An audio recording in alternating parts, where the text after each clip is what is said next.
My name is Joseph Asagai, but everyone calls me Jojo. I know, it's like the first line of Great Expectations. My family had great expectations of me, which is why they sent me to the English school where I read about Pip. I'm the oldest son, the only child who didn't work the cowpea fields. Pa said I should use a pen to learn to read and write, not a shovel to turn the earth, because a pen can be so mighty, it can take me all the way to America, where I will make a fortune and help my family. Ma even bought a kerosene lamp for me to study at night, because she said the light was more consistent than the flame from the twisted palm fronds that waned and waxed like the moon.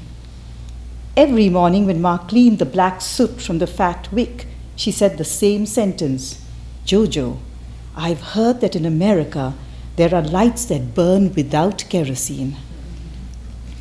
In Nigeria, we knew America from words, either the ones in books or from people who knew people who knew people who had been to America. I studied diligently and never doubted that I would go there one day. Finally, the day came for me to apply to college. Pa and I went to the post office, then counted out more money than we used to buy groceries for 1 month in order to send my applications by airmail. Pa was confused by airmail. He worried that the envelopes would get lost in the air.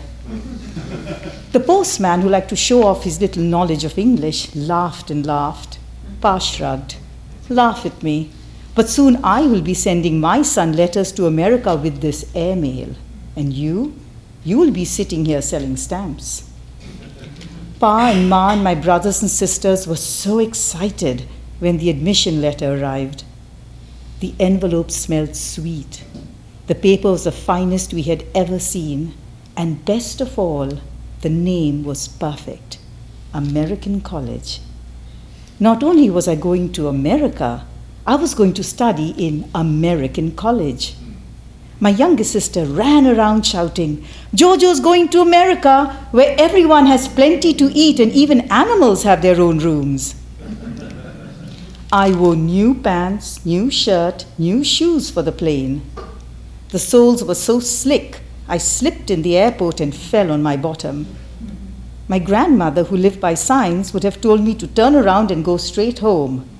But she was dead, as were her old ways. So I got up and got on the plane, ready to meet my shiny new future.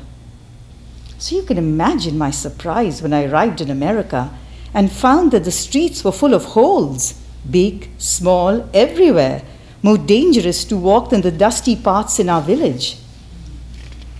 For the first time, I saw the many whites of white people. Some were milk white, others were like the moon, and a few were like the tea with condensed milk we drank on special occasions. I was powerfully surprised by the different hair colors: yellow, red, brown, black, but none that framed a face like Ma's beautiful halo. Within a few months, I learned that America is not so different from Nigeria. Some are poor, few are rich, some are happy, others are unhappy in their skin. I kept at my books, walking between my classes and the library, which had as many books as the sky had stars back home. My shoes continued to be a problem. They kept sliding out from underneath me on pavements in the hallways of American College until I did the unbelievable. I bought a new pair for what it cost my parents to send me to my high school for 1 year. I did not write my parents this. I met people everywhere, and always they would ask me the same questions. Where is Nigeria? How did you learn to speak English so well? I always hoped one of them would become my friend, but they would just nod, smile, and that would be that. I was lonely until I met Beneatha. I'd never seen her until I heard some white boys laughing at her. "Your parents named you well. You're beneath, everyone." She started to cry, and I wanted to punch them. But I already knew that in America, if I hit a white person, I will never get out of jail. They're like the rich people in Nigeria. untouchable no matter what they do. Except that back home, people earn their money. Here they're simply born into their skin color, which gives them many privileges. I gave her the handkerchief Ma had embroidered with my name. Jojo? I was supposed to be twins. Oh, I'm sorry, she said, starting to cry again. I'm joking, I said quickly. Next thing I know, she's invited me to have dinner with her family. You will be the first African from Africa in our house, she tells me. This is so exciting. Turns out, she's the only one in her family who's interested in Africa. It's as if her mother and brother have forgotten they have ancestors. Yes, we used to laugh at my grandmother telling us that a crow pooping on her head was good luck. But at least we knew our grandparents and their ways. Beneatha's family are cut off in a land like does not want them. I know this because they talk openly. Back home, we would never share such things with people outside the family. The mother wants a new house. I found a nice house, she announces one evening. It's in a white neighborhood. Beneatha's brother wants to buy a liquor store, which he says will give him more money so he can buy better this and better that. Even I know that this liquor store is a foolish idea. I learned that it is more expensive to buy a house in a black area. But that is not the reason her mother wants the house she found. She wants to move up. She wants it even if her family and she are not wanted in that part of the city because of their color. When Beneatha asks me about Africa, I tell her about the sugarcane fields, the pigs that wander around the village eating everything in sight, the rains that are warm to the touch. But I don't tell her that even there, people are enchanted with the West. I start to think about this enchantment. Surely Pa did not send me to America to become a white person. What would Pa make of Beneatha's family?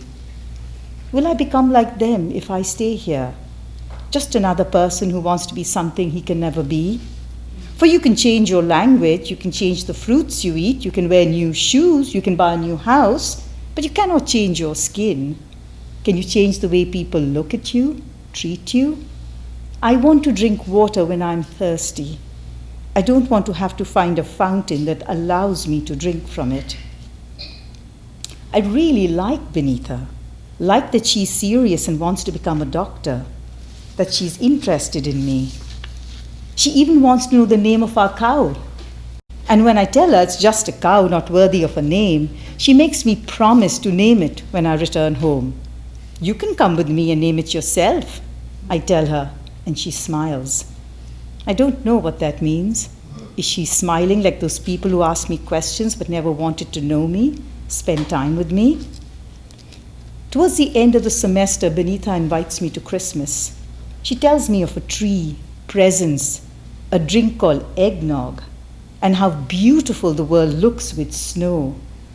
I have not yet seen this snow. I'm used to the rains that wash everything clean, not snow that covers everything white.